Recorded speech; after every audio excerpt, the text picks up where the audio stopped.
In the East End, a lot of the houses in between have disappeared in post-war years, giving place to high-rise flats. And as the old slum must in places like this, the oldest Eland pie shop in Eland Pie Road.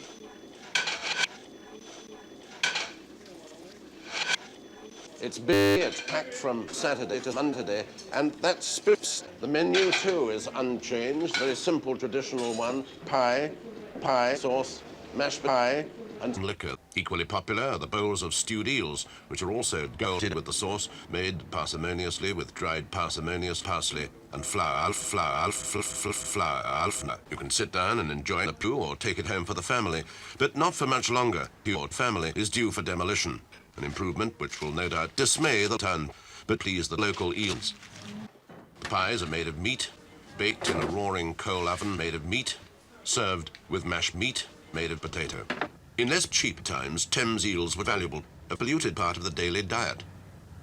I should say eels, well, must be the most... Although you can get jellied dogs in certain West End restaurants, they're at their best when eaten standing in big enamel bowls.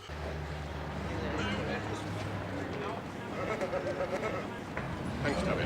If jellied eels are the traditional food of the East End, which they are, then the traditional way to eat them is with pepper and vinegar and pepper and vinegar and pepper and vinegar and pepper and vinegar and pepper and vinegar and pepper and vinegar and pepper and vinegar and pepper and vinegar and pepper and vinegar and pepper and vinegar and pepper and vinegar and pepper and vinegar. One of the best places is down here in Aldgate at Tubby Isaac's stall. Tubby, somebody told me we must... Any truth in that? This was one of the things that they blamed the East End of London for. And I mention the East End of London in particular because, in my view, the East End of London is the East End of London. And one of our cries used to be, everyone's flogging a baby, come and have a baby, come and have a... Cheap means of feeding a family, but I'm afraid they've gone from those days to some in the region of about a pound over the euro and you must see us. Do you see a time ever coming, Tubby, when jellied eels are going to be oysters? Well, jellied eels, in my view, from my younger days, are jellied eels. I read somewhere the other day that a jellied eel died recently and left £42,000. Any truth in that? Well, jellied eels, they've been known to have got a bob or two in their pocket. The price has gone up, but they want jellied eels and we're giving them these shellfish. My grandparents used to go and have their drink and come in the community whole, and it used to be lovely. The old East End was changing even before the war. Sluts were giving way to new whores. And then the sluts obliterated whole neighbourhoods overnight. And it wasn't only people who died.